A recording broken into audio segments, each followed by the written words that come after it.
Quinconks, quinconks, quinconks, quinconcho.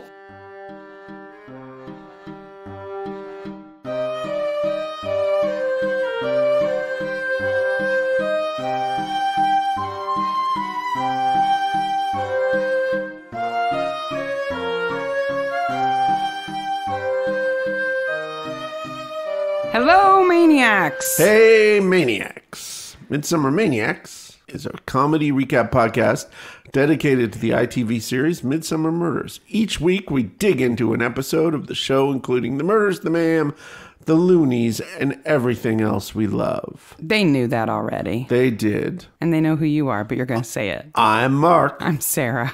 And if your kids are able to watch Scooby-Doo, they should be able to watch this episode. I think they can handle this episode. It is so Scooby-Doo. Because this week we are talking about episode 90, which is season 15, episode 1, The Dark Rider. Yes. He can't laugh. He's got no head. That's true. I always wondered that. It's kind of hard to be threatening when you have no head. Like in the you can't grimace or growl or anything. In the Disney Sleepy Hollow short, he talks. And I'm like, How? How? Does he use a flaming pumpkin to talk? Like a jack-o'-lantern? No, he throws pumpkins, but its head doesn't No, he laughs, talk. He cackles. How? I don't Do know. his stump? I don't know, but the Sleepy Hollow television show that NBC had on in the 2000s, he didn't talk. Yeah. And then in the movie, Christopher Walken has his head for most of it. Well, a little bit of it. And he kind of just hisses. Yeah. He's the hissing Hessian. But if you lost your head and you were supernatural enough to still be able to move around, I would think it would just be kind of a wet, squelchy sound that you could make. Kind of like a straw on an empty glass. That kind of like the sound of that gargoyle coming off that guy's head. Wow. Oh, boy. Before we dive in, just a couple of things. One is that we're still taking new merch ideas. We've got some really good ones. I'm working on them right now. And two is that just a little kind of legal disclaimer in that we are not responsible for any accidents that you may have while listening to the podcast and maybe laughing too hard. Yes. If you had some kind of oopapa epops accident last week, we're not responsible for you. We got many comments that we were very funny last week. I think it was because we were a bit slap happy. I think we were slap happy. I don't even remember recording much of that episode. Oh my gosh. If you fall over on your walk because of the oopapa epops phenomenon, that's not our problem. We had a busy May and June. And I can only tell you that, as far as I could see, August may be the most busy month in the entirety of the universe. Okay, you just skipped July? Yeah. Don't do that. I need that month. Jeez, time needs to slow down. Oh, are you ready for The Dark Rider? Speaking of time in the past, this episode was filmed in September and October of 2011. Broadcast date were on the 1st of February, 2012. 6.94 million viewers. Alex Pilia directs this episode and written by Michael Edkins. I'm sorry, when did it air again? What month? September and October 2011. Okay, so it is kind of a Halloween episode. I think it's kind of a Halloween episode. If not, it should be. I did watch the trailer, and they certainly Halloween it up in the trailer. And especially because Scooby-Doo... No, never mind, sorry. It's set in the fall. Yeah. You know how we know that? Because Betty DeKetville picks up leaves one at a time with her hands. One at a time. Does that woman not know what a rake is or a broom? I was like... Get a broom, woman. That is the most inefficient leaf picking up in. It's like, I've just got a bag, and I'm just going to pick them up and put them in the bag one at a time. And plus, okay, it's a big house with a big Dravel. What the hell is Dravel? A gravel drive. A huge gravel drive. That is a lot of pea gravel. Yep, that's a lot of pea gravel. How are that many leaves getting into the foyer at that point? I think you just said that so you could say foyer. Which is the correct way to say foyer. Yeah, if you don't live in Indiana, where we say foyer. Anyway. Step into my foyer. How did the leaves get there?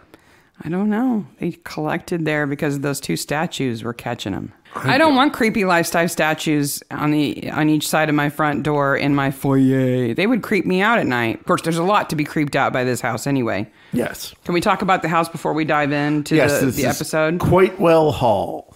Quitewell Hall, in reality, is Nebworth House in Hertfordshire. Which is a beautiful house. Hertfordshire. It's a beautiful house. It is. It's gorgeous. It's been in tons of things. It was used in Eyes Wide Shut, The King's Speech, The Great Muppet Caper, Haunted Honeymoon with Gene Wilder and Gilda Radner. Yep. And it was Wayne Manor in the 1989 Batman with Michael Keaton. Yes, it was. I noticed that right away. You noticed it? Yes, I did, because I've seen that movie 25 times. So, a person that we have talked about before on this episode owned that house. His name was Bulwer Lytton. Oh, okay. Lytton. Remember back in season 7, episode 4, Sins of Commission, we talked about a contest for the worst first sentence of a book, of a story? Yes. Well, Bulwer Lytton is the one who inspired that contest because he came up with, "It was a dark and stormy night." Well, that's appropriate for this episode then. Yes. Did you notice when they're in the dining room and is it Jones or Barnaby who goes up on the minstrel's gallery up top in the dining room? I think it's Barnaby. Yeah. Did you notice the words around the top? No, what does it say? So all around the dining room, it's called a minstrel's gallery because, in medieval times they would have had musicians up there playing during the feast. All around the top of the room, there's this text written all around the top. It is a poem by Bulwer Lytton, which are both his last names, by the way. His first name is not Bulwer. He was a member of Parliament, a poet, a novelist. And here is what it says. "Read the red of this old roof tree. Here be trust fast, opinion free. Knightly right hand, Christian knee. Worth in all, wit in some, laughter open, slander dumb. Hearth where rooted friendships grow, safe as altar even to foe. And ye sparks that upward grow, when the hearth flame dies below. If thy sap and these may be, fear no winter, old roof tree." It's actually quite nice. Yeah, it is. It's like, everybody's welcome here. Everybody's good. We don't talk slander. Nope. And you're safe here. Come on into the big house and we'll feed you. It's kind of nice. Yeah. However, the garden of Nebworth Manor is much more interesting than the house. I mean, the house is fantastic. Don't get me wrong. Yes. If somebody wants to give that to me, I will take it. Gladly take that out. But the garden has gone through lots of different eras of styles and stuff. And Gertrude Jekyll, or Jekyll. Yes. A famous garden designer. Yes. In the early 1900s. Designed an herb garden, a formal geometric herb garden that you would imagine, well, probably from the time of Charles I, that kind of style. And this is 18th century. 19th century, sorry. She designed it in the 19th century after the style of like a garden that Marie Antoinette would have been familiar with. Those very formalized, like geometric. Versailles. Yes. There's a word for those gardens. Okay. That I had never heard before. Okay, lay it on me. And when I saw it, it was like, "Arr!" Okay. Now, this is a word that refers to 5 dots arranged in a cross shape. So the 4 of them can be in a square or in a rectangle, and then there's one in the middle. So if you think of the 5 side on a die, on dice, that's the shape we're talking about. Or the shape of a traditional church. Mm-hmm. It's called a quincunx. Quincunx. That's as good as octothorpe. And something that has a quincunx kind of design is quincunchal. So you could say that if I rolled 10 on dice and it was both 5s, that both dice were quincunx. You'd have a quincunxal roll. Quincunx. Okay. So quite well of the Decatvilles has a quincunx garden. Oh. Maybe I thought it was funnier than you do. When I saw that word, I was like, that's such a weird word. What? Quincunx? What the heck is that? Yeah. It's just 5 dots? 5 dots is a quincunx. Okay. And then I had to listen to different sites pronouncing it, like all the text to speech, like quincunx, quincunx, quincunx, quincunchal. Nice. Now you know, and you can whip that word out in conversation and sound super smart. Absolutely. So that's the house. Yes. And it is the Duquetteville family manor, right? Yes. It's got a priest's hole that isn't one. Yes. It's another room. It's a room. It's not really an escape route, more a vault. Yeah, it's where they keep the good stuff. Yeah. But I love when Barnaby opens it. Betty's like, yes, there's a hidden passage. What? Yeah. Because I do expect people who live in those kind of houses are probably pretty jaded about how awesome they are. Like, you don't know how expensive it is to fix that thing when it breaks. I totally understand that, and I hope to experience that one day. You'd love to have that problem? Oh, yeah. Our house is just too big. Oh, it's just, it's full of rare things that are expensive to maintain. And all we do is leisure activities while people watch us. Yes. Oh, the hardship. Bentham, which is a great name. Bentham Duquetteville is in bed. Say it, a dark and stormy night. A dark and stormy night. Hears a sound and thinks, I'm 70 years old. I'll go out on the roof. Because what will happen if that flag blows away? Nothing. I literally have, in the first section of the cold open notes I have, what is he do? Why is he doing that? What is he doing? Why does he do that like that? Forget the flag, man. Yeah. No flag is that important. No, but the Headless Horseman, Jeffrey, we'll just call him Jeffrey, is out there and scares him, and he falls off the roof and he dies. Yes. Right, of a heart attack, because he's got this condition. Yes, but we don't know that, but right. The rider points at him. The Dark Rider. Okay, does Jeffrey cause the flag to come loose? No. No. So how does Jeffrey know that he's going to be out there? Okay, there are a number. It's Sasha on the horse. We're just going to spoil it. Yeah. Everybody's seen it. Also, if there's a rider dressed on a gray horse, dressed in his blue, nice stuff, and he has no head, isn't that a little more important than his darkness? Well, they couldn't call the episode The Headless Horseman. No, but they could call him The Headless Rider. They could. They do everything in this episode not to say Headless Horseman. Yes, they do. They do. Which makes sense. The Headless Horse person. But the whole idea is that because Sasha wants to scare the Duquettevilles, not kill anybody, just scare them, she rides out dressed as the Headless Horseman and accidentally scares Bentham to death.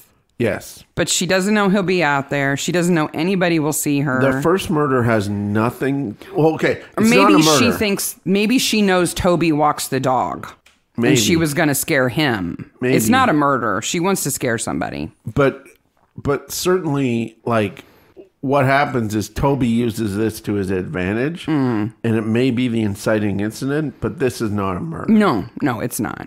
Bentham's not murdered. No. He's dumb enough to go out on the roof in the middle of the night during a storm. He's killed by his own stupidity. And lean over a parapet. How do you even get onto that roof when you're 70?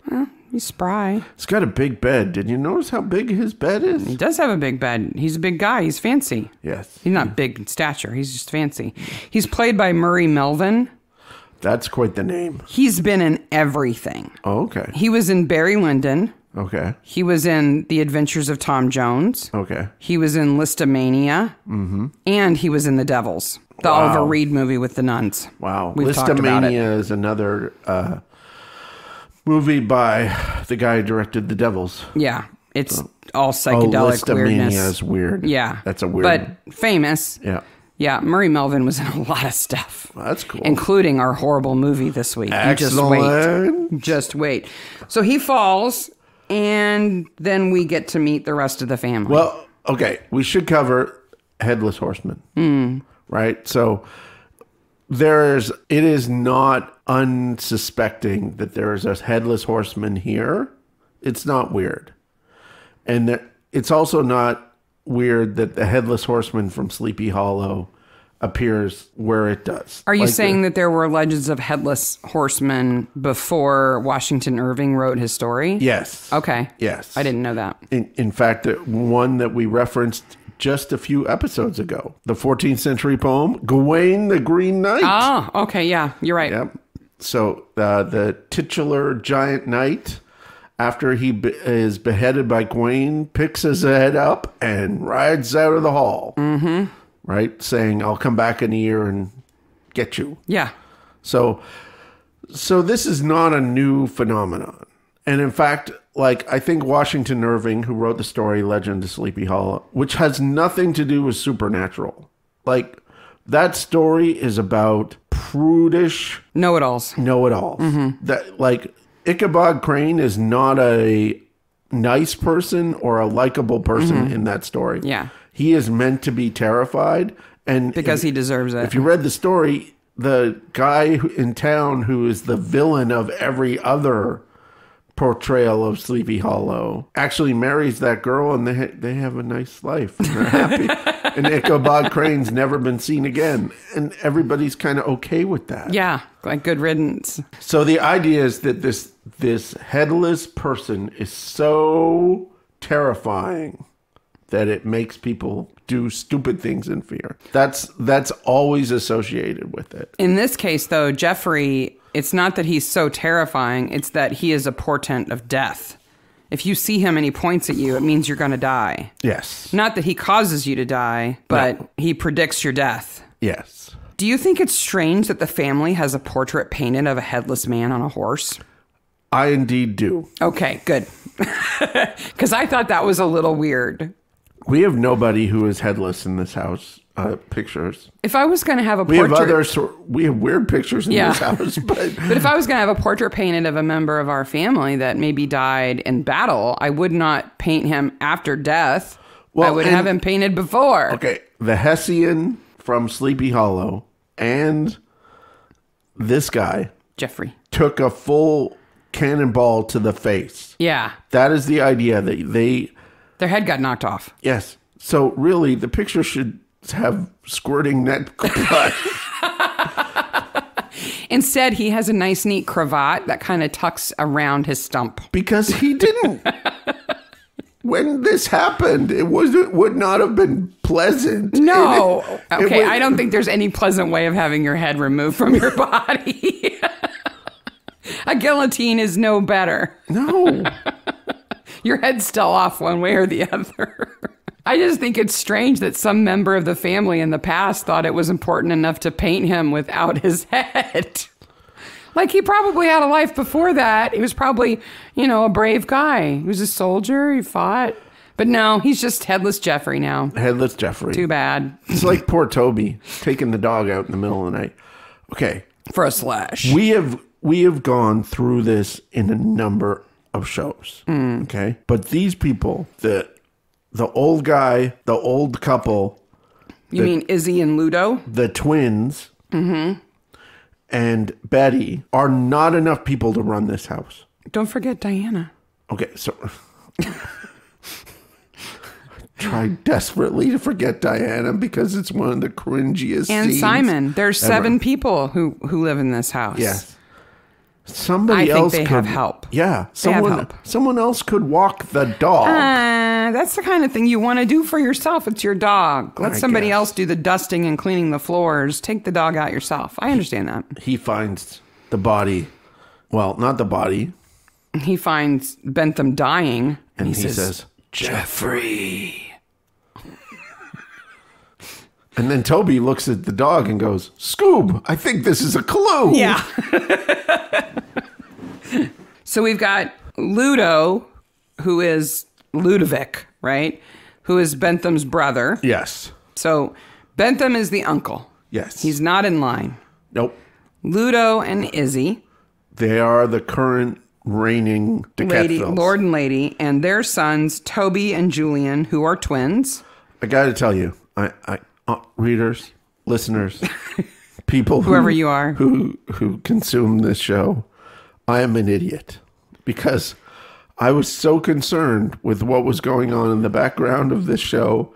I was halfway through the episode when I was like, are they supposed to be twins? And then I was like, I wonder if they got twins to play them. And then I was like, no, they're the same actor. And I was like, oh my gosh, I'm a complete idiot. You've seen this episode at least twice before. Yes. And you totally forgot that? I'm absolutely an idiot. You're not an idiot. You were distracted. I was distracted by all the stuff in the background. Toby's married to Betty, who runs the place. Yeah. And she's good at it. Betty is one of the few likable people in this episode. Oh, I don't know if I like her. But she's on the ball. She's competent. And then Toby's son, Simon, who is his son by his former wife, Angela, who died 5 years ago in a horse riding accident where Simon was present, and he has been speechless since from the trauma. If you're writing something, don't put dreams in it, okay? I know. Because dreams are silly. Don't put portals in it. Portals are silly. And this is in literature, yes. Okay? Trauma that makes your characters act a certain way just so that you can use it as a plot device seems silly to me. Mm-hmm. It speaks of, I was just so terrified my entire skin turned white. Like, it seems my hair all turned white. goofy like that. So then Julian, who is the handsome twin, the extroverted twin, Maybe. the gruff twin, the gel-wearing twin, Yes. is married to Diana. Yes. So we've got Toby, the glasses-wearing, kind of mealy-mouthed twin. Yes. And Julian, the gel-wearing slut twin. That's what Yes. his wife calls him. It's Scoofus and Gallant, right? Slut twins activate. Form of... I don't want to go there. Wow. Anyway. We just did a highlights reference and then followed that by a Wonder Twins reference. This is the most 70s moment of this entire episode, of this entire show. Okay, so the highlights reference was Goofus and Gallant, which was this cartoon in the Highlights magazine in the 70s. Yes. Which taught young boys how to act. Highlights was... Oh, Goofus and Gallant was about manners, but Highlights wasn't. Highlights had other wonderful things in it. Right. It was no dynamite, but anyway. It was always in the doctor's office waiting room. That's the only place I ever saw it. Oh, it was one of the very few things my parents gave me when I asked for it. Oh, I'm sorry. And then so Highlights, and then Wonder Twin powers activate from Super Friends from the 70s. I did look into whether it's possible for identical twins for one of them to need glasses and the other one not. And it's pretty impossible. Yeah. So either Julian wears contacts because he's vain and Toby wears glasses because he's not. Or Julian also needs glasses but doesn't wear them. Yeah. And Julian does. But the glasses and the hair gel are the only way to tell them apart. That and Julian talks like this all the time. And drives like an insane person on a cart. Why does he do that? He don't know. Just likes to scare people, I think. I think he likes... It's Yorkshire Drift on the cart. When he goes around that corner. Yep. It's totally the Fast and the Furious. So that's kind of our cast, right? The DeCutvilles, and then there's the Fleetwoods, Harry and Sasha. Yes. I think he's supposed to be sort of a Steve Jobs kind of guy, or somebody like he's so smart he makes passive money on the stock market. Yeah, and I think they probably all went. I think Fleetwood and the two brothers went to school around the same time. It wouldn't surprise me. Like they've known each other their whole lives. Yeah. And then there's just Amanda, the horse lady. She's unnecessary. Gay, by the way. She's gay. Over there. Have we mentioned that she's gay? She has no purpose. Hey, Scoob, she likes to kiss girls. She has no purpose. And just needlessly gay. Yeah. Needlessly. Just to kind of... I don't know, make eyeballs at Sasha, I guess. No. That's it. We're entering into the phase now. Okay, so we'll touch on this very briefly. But there was a clear indication starting with the new Barnaby to make the show more multicultural and more inclusive. Mm-hmm. All things that I am all for. Absolutely. Okay? But... they're not always good at it. Like lots of Especially early shows, on. this is very clumsily done in some shows. Good for trying. Mm-hmm. And they get better at it. They get much better at Yes. it. And so we should see it as a swing and a miss of including LGBTQ characters in it, but at least they're trying. I thought they did a good job with the men who owned the bookstore where Cully's first boyfriend worked. Yes. In the episode where the guy slits his own throat. Like they're a was, great couple. They're a good representation. That was done so much better than this. Very sensitive. So. But then there's just Amanda, the gay horse lady. I don't know why she's there. And everybody is getting ready for this big battle reenactment. Okay. Stay with me on the battle reenactment. We'll get there. You used an important term. Yes. Reenactment. We're introduced to them as they're getting ready for this. And all I can say is, Toby, your sign is freaking twisted. Can you please fix your sign, Toby? And he's like talking, and I'm like, fix it! Fix the sign! Untwist the sign! So they have rock concerts there. They have reenactments there. It's clear that Betty has put on a full program of let's make use of these grounds to bring in some cash. And Nebworth House, which is quite well Hall in reality, does have a giant music festival in the meadow that you name it, Rolling Stones, Ozzy Osbourne, you name it, they've been there. Yeah. So that's kind of realistic. Ugly Betty is just one of the many things that Izzy calls Betty. Oh, well, Izzy and Ludo are fantastic. They're great together. They're mean to everybody else. Izzy is anyway. They're so mean to people. When she says to Betty, like, oh, and try to lose some weight, I'm like, that was unnecessary. Yeah. And Ludo is played by an actor that we've seen before in the Maid in Splendor episode. His name is William Gaunt. And yeah, he was Michael Bannerman in Maid in Splendor. Yes. I don't know why Izzy is so nasty. I don't... Especially to Betty, since... She's just making art. If it weren't for Betty, that house would be underwater. They'd all be in debt. I think she's nasty to people because she thinks it's expected that people in her position are nasty to people. I guess. Of course, Julian is the one who races off in his cart and says, out of the way, plebs, yes. As he runs over tourists. He almost runs that woman over, and then the guy pushes her more in front of him. Grab her, pull her back. Don't run forward in front of the cart. Out of the way, plebs. So Ludo says there is a lady in the lake. There is a chap in the cellar. Yep. And there's Jeffrey. So Lady in the Lake is clearly Arthurian. Yeah, it's a reference to that, but I don't think that's the lady in the lake they're talking about. It's just probably a lady who drowned in the lake or something that he's seen. He thinks he's seen. And some kind of skeleton that they found in the cellar. Yeah. The place is choco with ghosts. Chock-a-block. And I get the impression that Ludo grew up there, so probably as a little boy he was scared by stuff too. But he's like, oh, and there's that chap in the cellar too. Like, oh, that sounds scary. Yeah. A chap in the cellar. Yeah. Okay.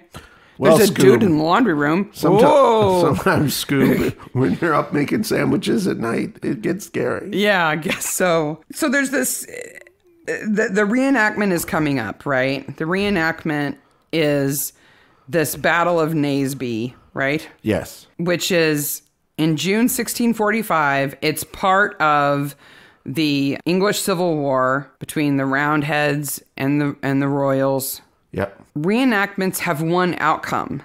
Yes. It's what happened when that thing happened. Okay, we're going to get into this. Reenactment. Like you wouldn't do a crime reenactment and have the person get away. That's not a reenactment. No. The fact that there's any question of the outcome makes it not a reenactment. And the people in the reenactment are called actors. Reenactors. Actors. But apparently this questionable outcome has always been the case. Which makes no sense at Because all Sasha because there's no rules to it. I know. Because Sasha knows that she can bet on who's going to win. Like, if it was always an actual reenactment, there would be no question about who was going to win, so that wouldn't be a bet that you could make. It's like It's like betting on who wins on D-Day. Like, Yeah. we know. It happened already. But this is it's a kind of reenactment where everybody involved follows the rules and tactics of the time, but the outcome may be different. Supposedly. What I don't But that's impossible because you can't kill people. You can't change it. And Sasha's army, which has to be the name of one of the names of this Sasha's Thug Squad. Sasha's Thug Squad is not dressed in reenactment clothes. No. Has no weapons. No. How does this work? They run up and steal the flag. Is this It's a a capture game the of flag. tag? It's capture the flag. To be fair, a bunch of little kids could have done it too. Because everybody else is like actually like shooting guns at each other and stuff. And, you know, they're just not even part of it. They just steal it. Okay. I don't understand the whole thing. And I tell you, and you know this is true, is not the most infuriating thing to me about that day. I know. So we go to the Fleetwoods, right? Yeah. Their house is ultra modern, super sleek. He's fancy. He has lots of computers with screens. Super beautiful. Yeah. But Harry Fleetwood is an uptight, anxious man. He cannot handle the noise. Nope. Of the rock concerts and the cannons and all that stuff. And the corruption of history. It makes him break out in hives. Yep. Now, the corruption of history, I'm completely on his side. The fact that they have a reenactment where they don't know who's going to win, yes, that makes me mad too. Yes. Mad enough to have, and that room has to be 30 by 30 at the very least. Yes. A room with floor-to-ceiling windows, 30 by 30, with 2 army men tables. 3. Oh, there are 3? Yes. Okay, 3. 3 army men tables. Yeah. In it. And he gives less room in his house to where he works. And a $15,000 original Eames recliner. That recliner is a work of art. That chrome pipe, leather Eames it's recliner. It's an original Eames. They must have rented this house. Furnished. No, unfurnished, because they built those, like... Yeah, I don't think it's a house. Yeah. It doesn't look like a house to me. To me, it looks like a conference center. On the front, certainly doesn't look like a house. No. It looks like a school or something. I couldn't find out where it was. I didn't spend a whole lot of time trying, but I would live there gladly. It's beautiful. It seemed to me to be a lot of stuff to sweep. I'd rather sweep that room than any room in Quitewell Hall. Well, that's true. Sasha is beautiful, younger, but I think she actually loves Harry. Now, all of her actions are driven by his need for peace and quiet. Like, that's the whole reason she dresses up as the Headless Horseman in the beginning. I think she genuinely cares about him, but there's one thing about her I don't understand. Yes. She has at least 4-inch heels on all the time. Except when she's riding a horse. Yes. Including when she goes in the barn. When she's just hanging around at home, she's got 4-inch heels on at least. When she goes into the barn of Lesbos, she definitely has 4-inch heels. Amanda keeps a clean stable, though, so that's okay. She does. I just don't understand women who wear heels at home. There are women who do it. I know. I Googled it. I found all kinds of discussions of people saying, I wear heels all the time. I'm comfortable in them. I wear them around the house. I cannot wrap my brain around that. Now, Sasha is played by Natalie Mendoza, and was held up in the press as kind of one of the new faces that we're seeing in Midsomer this year. There was a very... Because her parents are Spanish and Filipino, I think. Yeah, I think so. If I remember right. And like that... Hey, not a white person. I ran into a number of episodes talking about her specifically as being an example of the new faces we're seeing in Midsomer. Well, that's good. Yeah. You mean articles, not episodes. Articles about it? Yeah. Articles. Yeah. Yeah. Why does Simon go out to the woods and stab a scarecrow with a burning spear? Okay. I have a number of problems with this part of the episode. Okay. First of all, he has a black horse, which immediately confuses you as to, I thought it was a gray horse. Because at first you're like, is this the Headless Horseman doing this? No. I think we're just supposed to know that Simon is close to his horse, and that they get along, and he loves his horse. Now, we are led to believe that Simon, seeing the incredible, upsetting incident of his mother's death, has the following symptoms. He can't talk. He cannot express his anger except by stabbing scarecrows, Bernie scarecrows. And he's also OCD.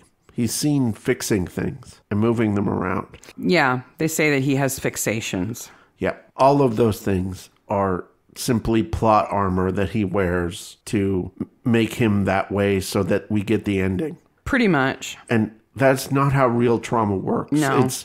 It's 3 steps forward, 2 steps back here. Yeah. It's like, yeah, that's a real trauma-inducing incident, but we're not going to show how trauma actually affects people. Or, okay, if something traumatic happened to our children and they didn't talk for a week, would we not have them seeing a psychiatrist? Well, they do. Yeah, twice, that's apparently. True. That's twice. But then they have the stiff upper lip thing where it's like, well, he'll get over it eventually. Toby certainly thinks that he'll get over it. Like, he just says it's going to happen eventually. He'll get over it. And then the other thing that bothers me about this is Simon stabs the scarecrow with a flaming pike. And my first thought was, did he get the pike from the house? Because if he did, it's probably an antique. Yeah. What is he doing? Stabby with flaming pike. Maybe it's from the reenactors. Maybe. So who knows what it is. Actors. Reenactors. Is this our first Zumba reference in Midsomer? It might be. Yeah, I think so. I think so.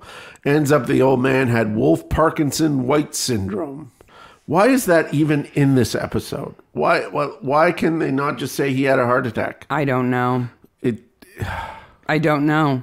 He was an elderly guy. It's not out of, the possibility that he would have had just a heart attack from being so scared. Wolf Parkinson White syndrome was first kind of named in the 30s. Yeah, in the 30s. And I realized that there were 3 scientists who kind of discovered it and published about it. But could they not have at least 1 or 2 of them said, my name doesn't have to be part of the name of it? Wolf syndrome. Well, okay, Wolf syndrome. Okay, maybe not.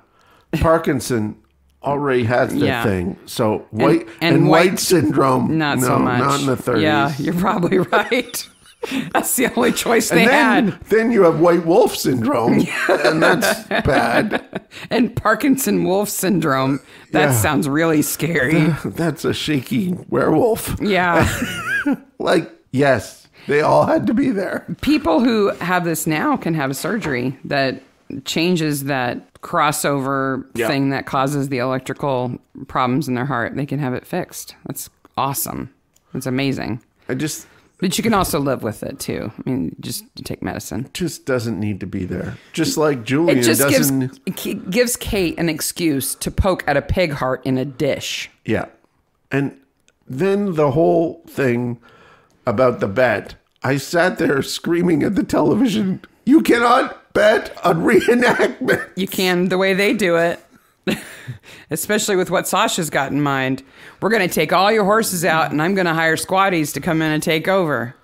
What? Poor Sarah Barnaby. First of all, why is John just now finding out she's the secretary of the Historical Society?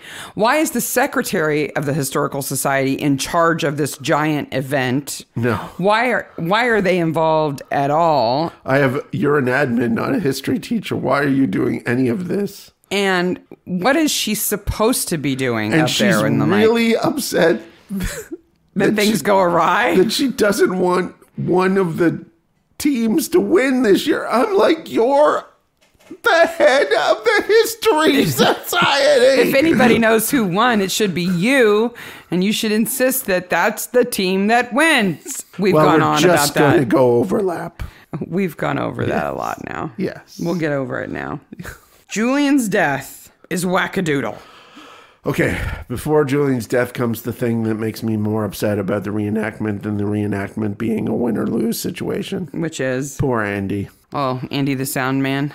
She turns around and yells at Andy. Can you do something about this, Andy?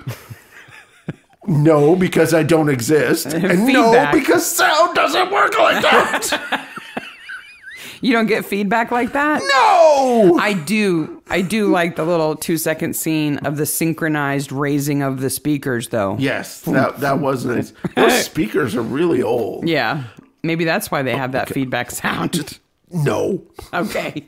In order for her to get feedback like that, she would have to have the microphone in front of the speakers. And she is clearly yards behind the speakers. Are you okay? Yes. Are you good?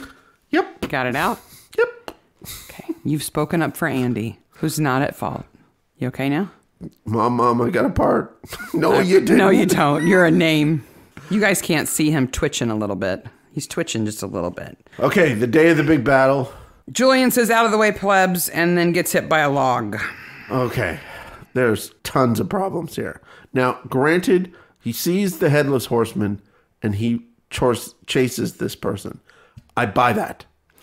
I buy it because the horseman is there to get him to chase her.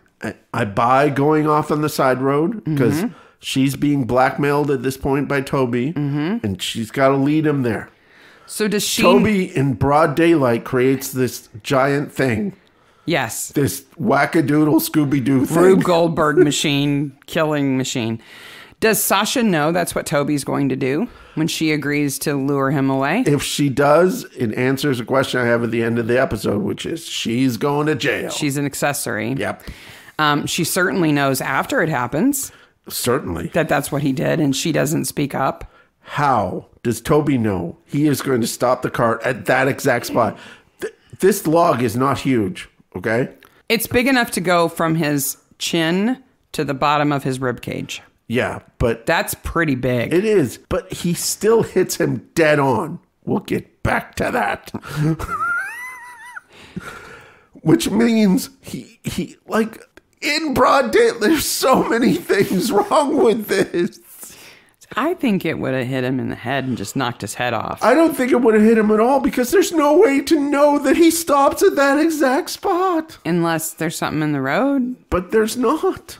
Why does he stop at all? I don't know. Oh. He loses the horseman and he stops. When you're chasing someone and you lose them 2 seconds after seeing them, you don't just go, oh, well, plebes. If you're Julian, you stand up in your cart and you go, come out, I've seen you, I'm gonna get you. Who is he talking to? The Headless Horseman would have ridden away. And he has no ears. No. You can yell at him all you want. He can't hear you. La la la la. He just makes that sound and he can't hear you.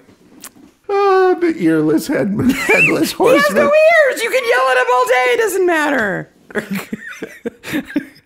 Whammo. You can't make funny faces at him either. He can't see you. He also drifts.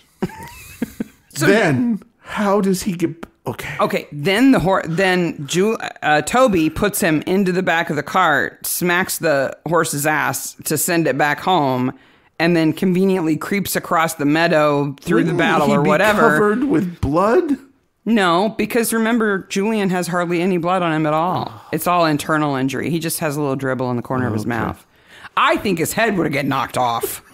Well, then he couldn't hear anything. Well, he'd be dead. So, yeah.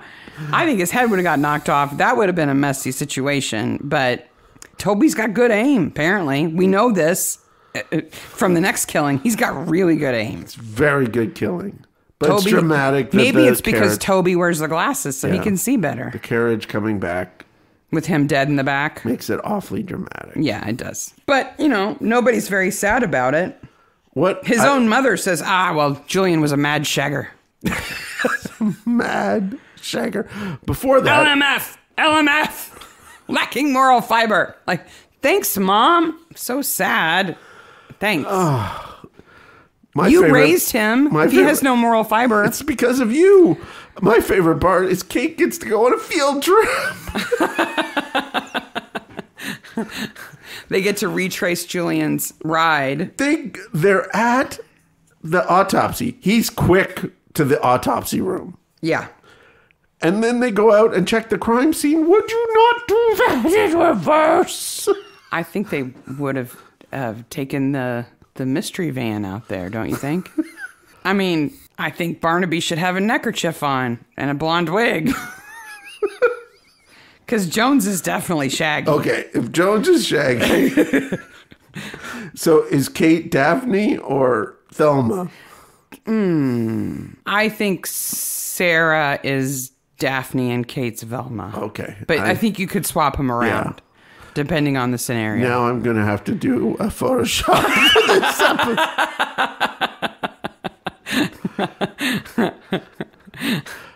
The mystery machine. Sorry, I got that wrong. Yeah. They'd be out there, they'd take the mystery machine out to the scene of the crime. Jones gets up in the tree, finds the chain marks. Where's the log?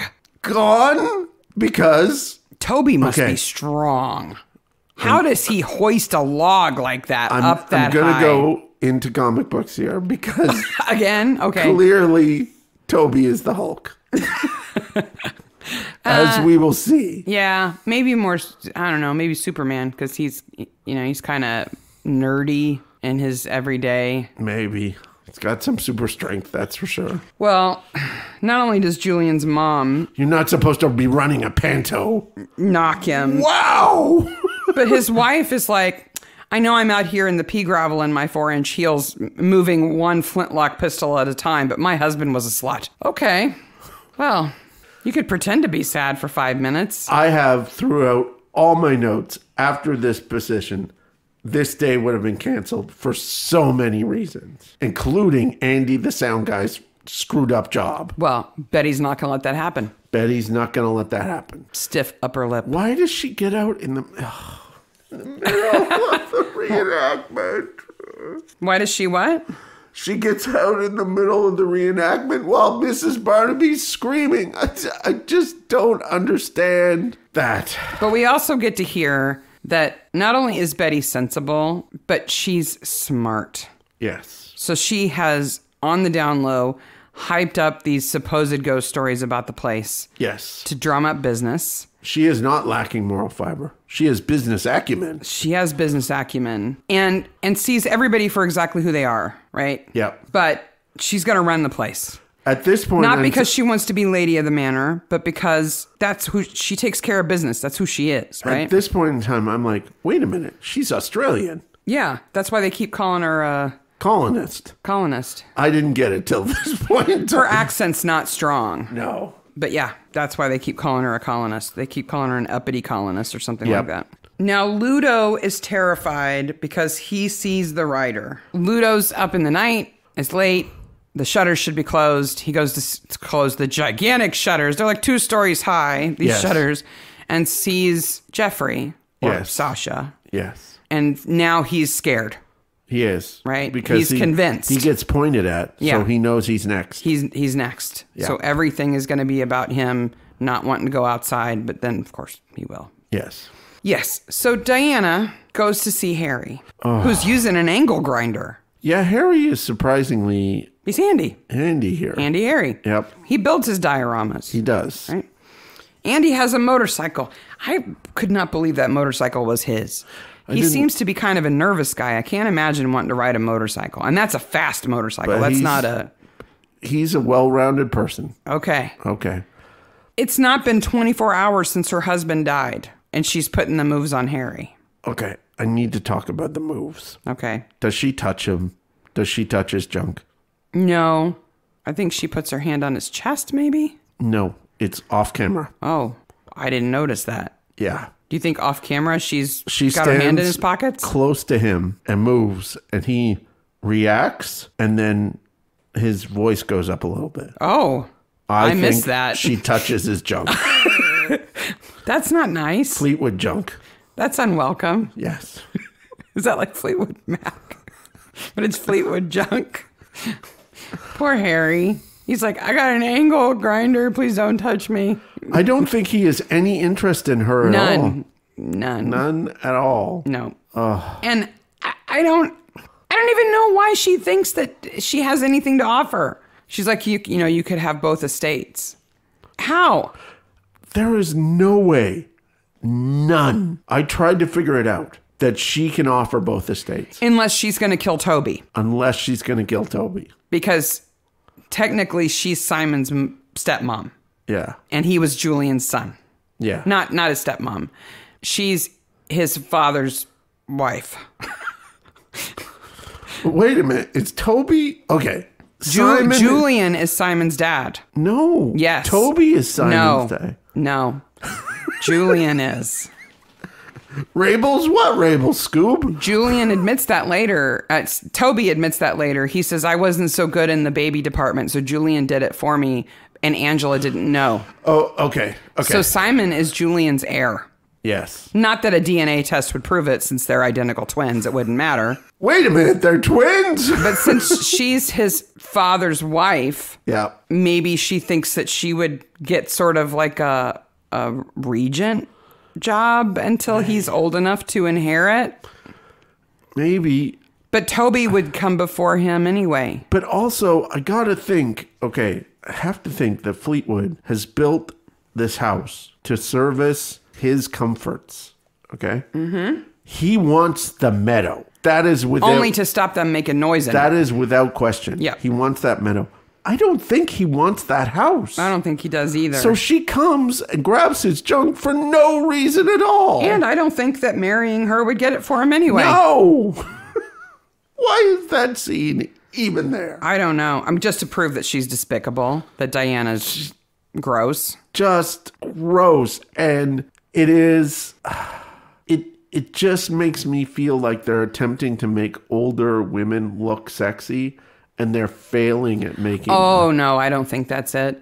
Okay. No, I think she's supposed to look foolish and desperate. Okay. Because she doesn't want to be in some kind of... She wouldn't even be in like a dowager role. She's just out. Yeah. She's basically homeless as soon as they tell her to leave. Yeah. And probably penniless. Well, get to the end of the episode. I think she is homeless and penniless. Yeah. And she's doing everything she can not to be. Yeah. That's all. She's just desperate. Then the battle goes awry. And poor Sarah, I feel so bad for her. She's like, wait, don't stop. Stop. Don't do... No, this is not how it's supposed to work. Amanda certainly knows Jonesy, though. Oh, yeah, he's got a word for her. Yeah. That's okay, because she's helping... She's an accomplice to Sasha. Yeah. Really. Then we get the second murder. Yes. That happens during the battle. Ludo, who says he's not going to leave the house, leaves the house. And says he's under police protection, but when he goes out of the house, there's no police there. Nope. This is what we are to believe happens. During the battle, Toby appears in front of the window to Ludo. Mm-hmm. And says, come outside. He says, let me in. Let me in. Yes, let me in. But not the French doors he's standing right in front of. No, not there. The main door. Okay. Then this man who is not supposed to leave the house, who is supposedly under police guard, who's terrified of his life, runs out the front door. Opens the front door, doesn't see his son standing there. Yep. To be let in, so takes a few steps out to look around. Oh, he takes more than a few steps. In the meantime, Toby, who has super speed, entered the house in some other way, run all the way up to the roof. To the roof, hulked out. Yes, and is now going to shove a piece of stone, a gargoyle, onto his head. That is not what happens. He throws that gargoyle. It has an arc. And hits Ludo right on the head. Head to head with the gargoyle. Smash. That is a 1 in gazillion shot. Yeah. It's funny because when I saw this scene again, all I could think of was the reporter in Hot Fuzz gets killed in a very similar way. A piece of stonework from a church gets pushed onto his head.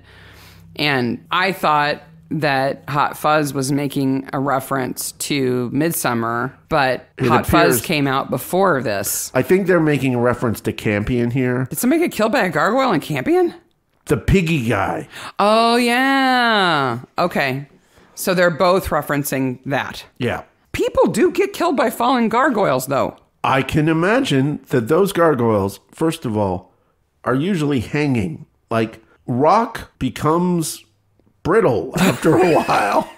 They're not hanging. No, but some of them do hang. But they're part of a larger stone that's part of the wall. Yeah, they're not just like attached to it. Yes. But in the last 10 years, 2 people in the U.S. died from gargoyles falling on them. Wow. A woman in Chicago in 2014. Like one of the gargoyles at the library downtown? Because there's It wasn't the library. Okay, it was a different building. The Chicago Public Library has these beautiful metal gargoyles outside of it. No, this was stone. Oh. It was part of a stone lion broke off a building and landed on her. Oh, my gosh. And then in 2019, a woman in New York City was killed the same way.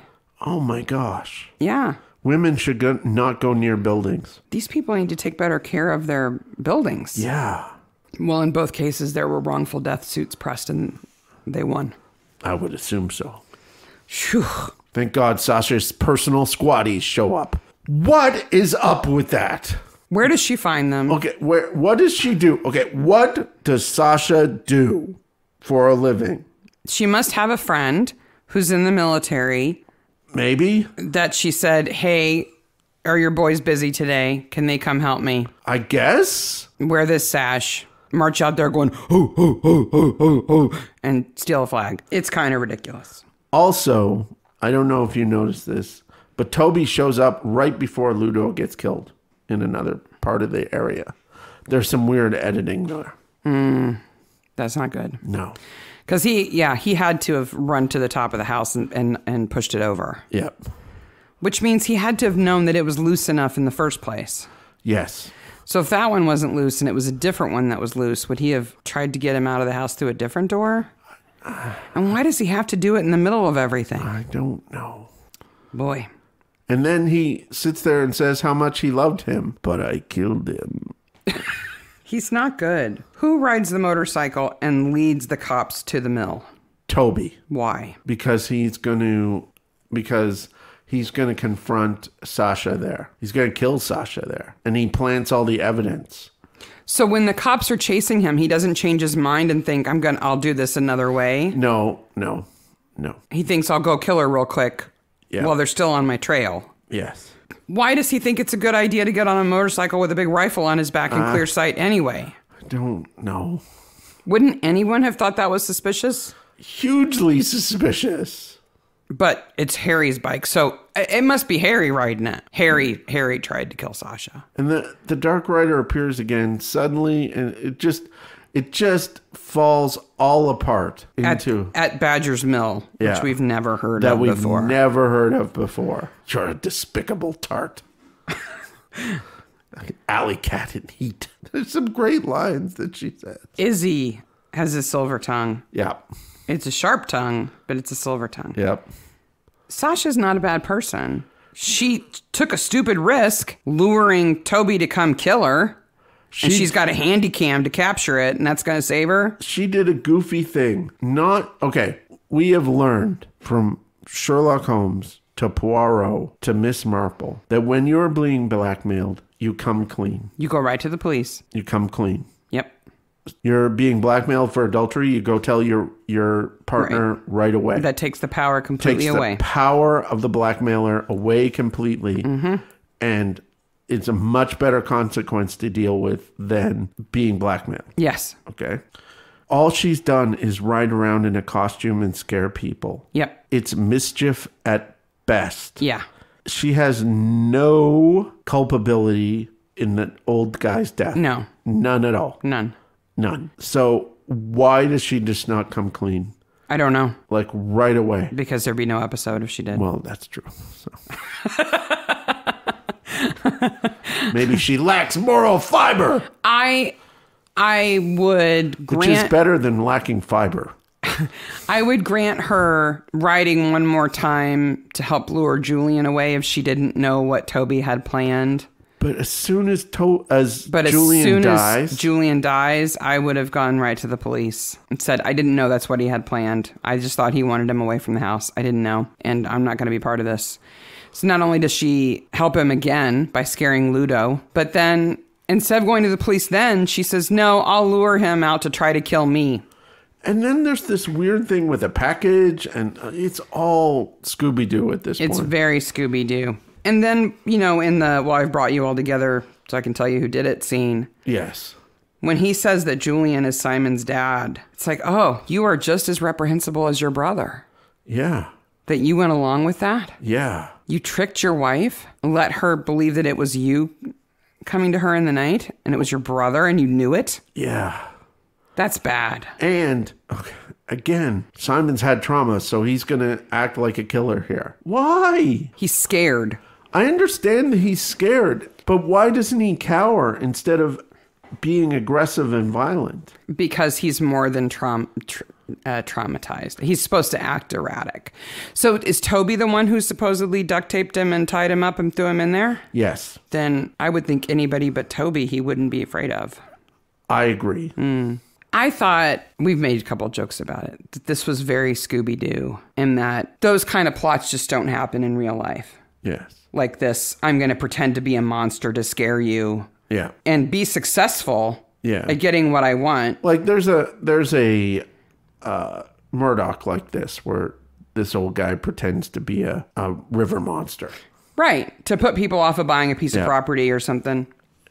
This has happened not only once, it's happened several times. Oh my. That people have pulled off Scooby-Doo type crimes. Now, they didn't do it successfully or we wouldn't know about it. Well, of course not, because they couldn't get away with it because of these crazy kids.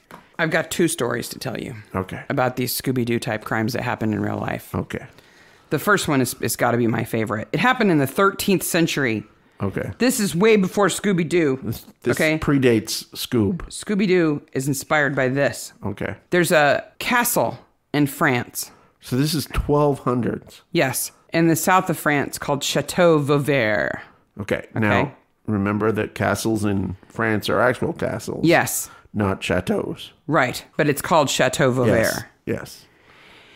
And it was owned by some Ponzi royal guy, right? Okay. But it was haunted. Okay. So people heard howling sounds. They heard chains dragging around. They saw strange, lights. And a fearsome green demon that wandered the halls. Half man, half serpent, with a long beard and a club that it would swing at people. Okay. All right? And then these 4 teenagers came in there. So the fancy Ponzi guy, he moves out. Okay. Right? And all the locals thought that it was a gang of criminals. Makes sense. That were trying to scare him away so they could loot the place, basically. They would have got away with it. It wasn't for those pesky kids. Yeah. So next door to this is this very small monastery of Carthusian monks.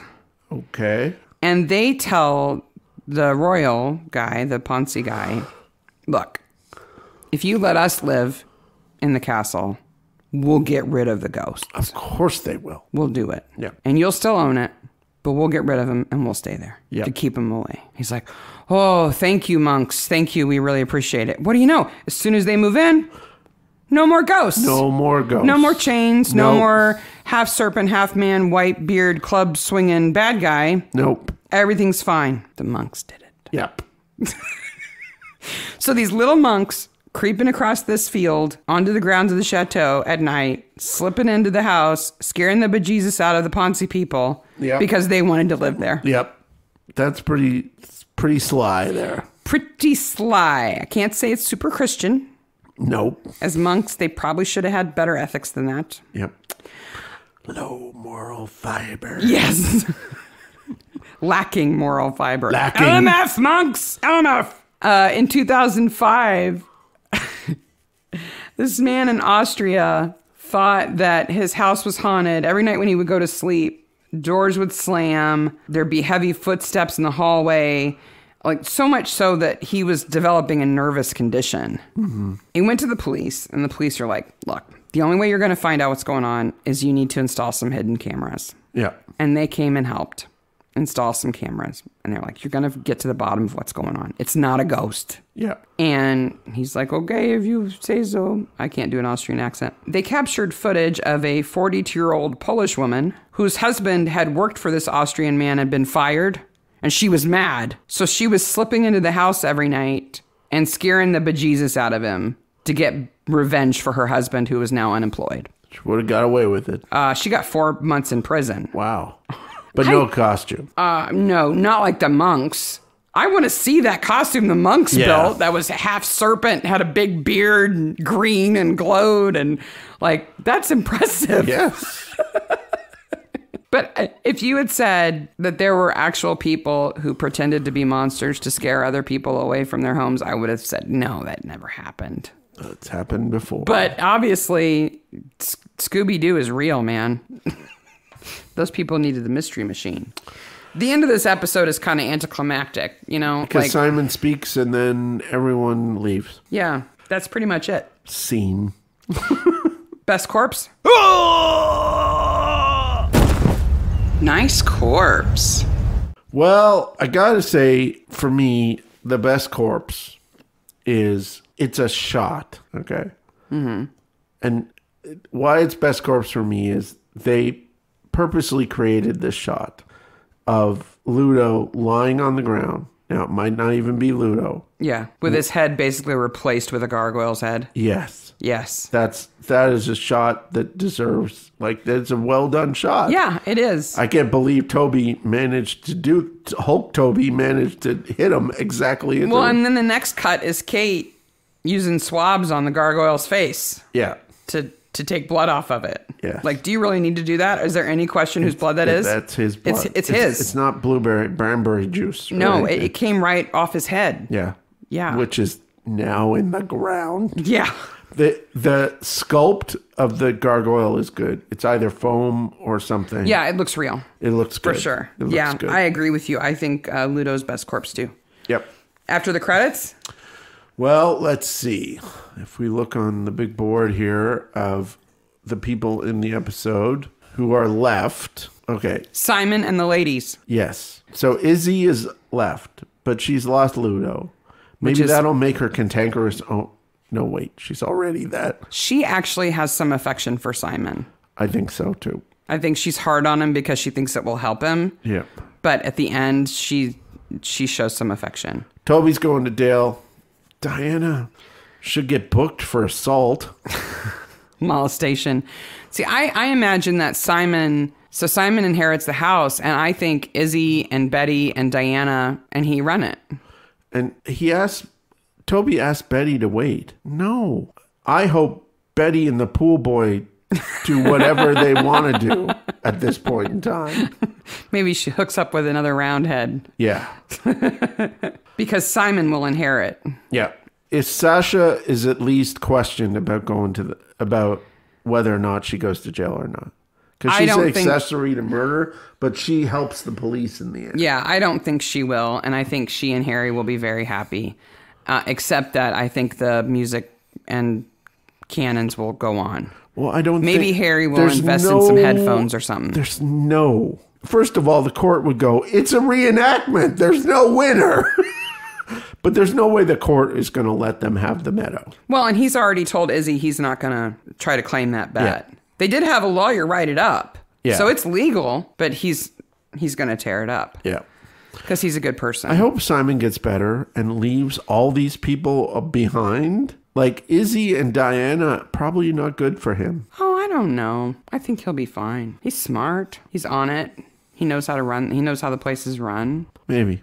And he's in charge. He owns it. Yeah, he owns it. They really can't run over him. Yep. He can kick him out. But he'd be dumb to get rid of Betty. Yeah, he would be. So that is... He's coming out of a fog, and I think they'll help him. Yeah.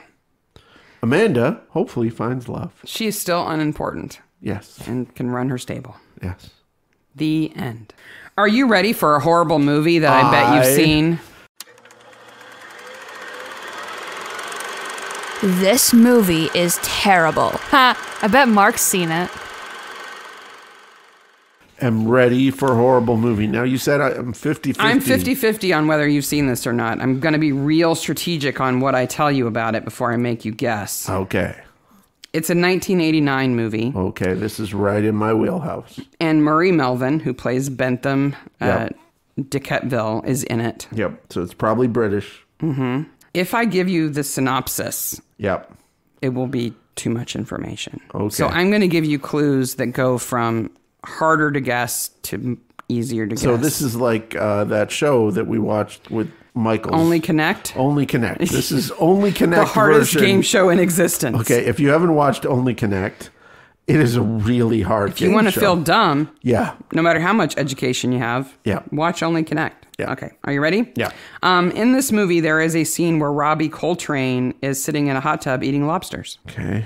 I've seen this movie, I'm pretty sure. There is a scene where Bill Paxton, while having a bad permed mullet, tries to trade a cat for sex. Definitely think I've seen this movie. One of the main characters is a robot butler. Oh, no, I might not have. Here's a synopsis for you, or a review for you. A cheap-looking Blade Runner ripoff which bankrupted the original producer of the Star Wars movies. Still don't know? No, I'll read you one sentence synopsis. I know something about this movie. An adventurer frees a robot butler prisoner from a lawman of the future on an earth washed by a river of wind. No, I don't know. It stars Bill Paxton and Mark Hamill. Oh my God, this is a fantastically bad movie, and I have never seen it. It's the first movie Mark Hamill made after Star Wars. It's called... Wasn't the first movie he made after Star Wars like Red Hot Summer or Van Summer or something like that? That's after this. Okay. I don't know what this is. It's called Slipstream. Slipstream. Never. It's set on an Earth that has This has to be 79, not No, it's 89. Well, then Mark Hamill was in movies in the 80s. This is his first starring role. Okay. After Star Wars. Okay. So it's set on an Earth that has had environmental catastrophes. Okay. And the jet stream, all the jet streams have basically concentrated into one low-lying big wind. That is the only way that people can move around is by getting in a glider and going along this slipstream that's really dangerous. We get Brazil and this. Mark Hamill has bleach blonde hair. He looks like Max Headroom with a bad mustache. Oh my gosh. And wow. he's like a bounty hunter who goes after this evil robot butler to arrest him. And then Bill Paxton frees him because he wants to cash in on it. But then they become friends. Wow. It's called Slipstream. It has a 25% rating on Rotten Tomatoes. Oof. That's out of 100, right? That's out of 100. I thought for sure you would have seen this movie. I don't know why I hadn't seen that movie. I should have. That's why I was like, I'm going to give you tiny, tiny hints. It's weird. I'll have to look at the cover. It looks like bad Blade Runner. I was like going to the video store at this point in time and watching every movie. Wow. Now you got another to add to your list. Yep. Slipstream, 1989, Mark Hamill, Bill Paxton, and The Big Wind. But Murray Melvin, who plays Bentham de Quetteville, is in it. But he's in a lot of things. And that is all I got. Well, Scoobies, you can find the Midsomer Maniacs on Twitter and Instagram and email. We also post in the Facebook groups of Midsummer and Acorn and the subreddit and anywhere else we can find Maniacs. YouTube, like, subscribe, get the grandkids into this now. We are making great strides on YouTube towards our 1,000 subscribers. So keep it up. And just remember, next time you're playing Yahtzee and you get a 5, just go, aha, quincunx. Next episode, 91, season 15, episode 2, Murder of Innocence. It's the one where the guy goes to jail, wrongly convicted, and comes back to town. It's a very serious one. It is. And then it goes all sorts of bonkers after that. Of course it does. Yep. Yes. Because it's midsummer. We love the bonkers. Yes. All right. Until next time. Bye, Maniacs. Bye, Maniacs. Quincunx.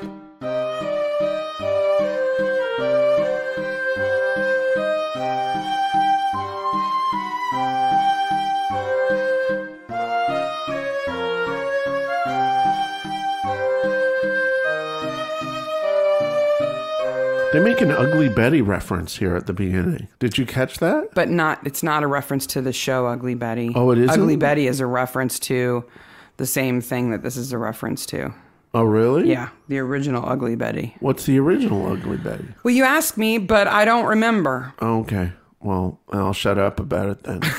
Cut that whole part.